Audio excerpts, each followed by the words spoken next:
안녕하세요. 손해사정사 이재영입니다. 이번 시간에는 주차장 사고에 대해서 한번 알아보는 시간을 갖겠습니다.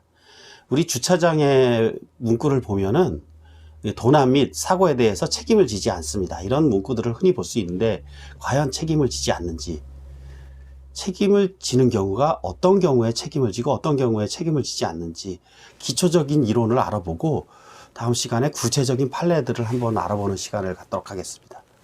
우선 주차장법이 있는데, 주차장에 관해서는 우리 주차장은 크게 세 가지로 분류됩니다.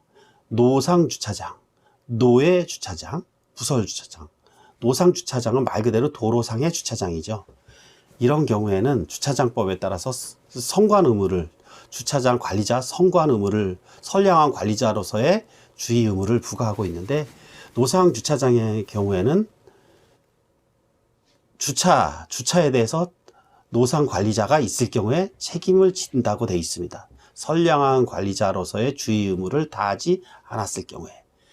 노예 주차장이나 부설 주차장은 조금 다르게 규정되어 있는데, 주차하는 자동차가 아니라 자동차의 보관에 대해서 선량한 관리자로서의 주의 의무, 관리자가 있을 경우에 책임을 진다라고 되어 있습니다. 여기서 중요한 것은 관리자죠, 관리자. 그 관리자가 없이 무인 시스템으로 운영되는 곳도 많습니다. 단순히 주차 장소만 제공하는 경우, 이런 경우에는 그 도난 사고라든지 사고에 대해서 책임이 없는 경우가 많습니다.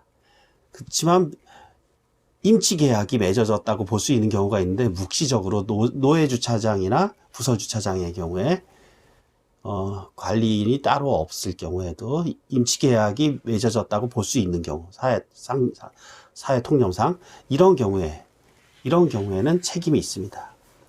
중요한 것은 노예 주차장이나 부설 주차장은 주차하는 차에 대해서 무조건 책임을 지는 것이 아니라, 우리 대법원 판례에 따를 때 명시적 또는 묵시적인 임치 계약이 성립되어야지만 책임을 집니다. 따라서 단순히 주차 장소만 보관한 경우에 차 안에서 도난 사고가 발생하여도 책임을 지지 않습니다. 그리고 노예 주차장, 노상 주차장에서도 주의할 것은 주차 관리인이 있을 때만 책임을 집니다. 주차 관리인이 없을 경우, 밤에, 야간에, 개방된 시간에 거기서 주차하는 자동차에 대해서 사고가 났을 경우에 주차장 측의 책임은 인정되지 않습니다. 단순히 자동차 사고로 자동차 보험 회사 또는 가해자에 청구해야 되겠죠. 이번 시간에는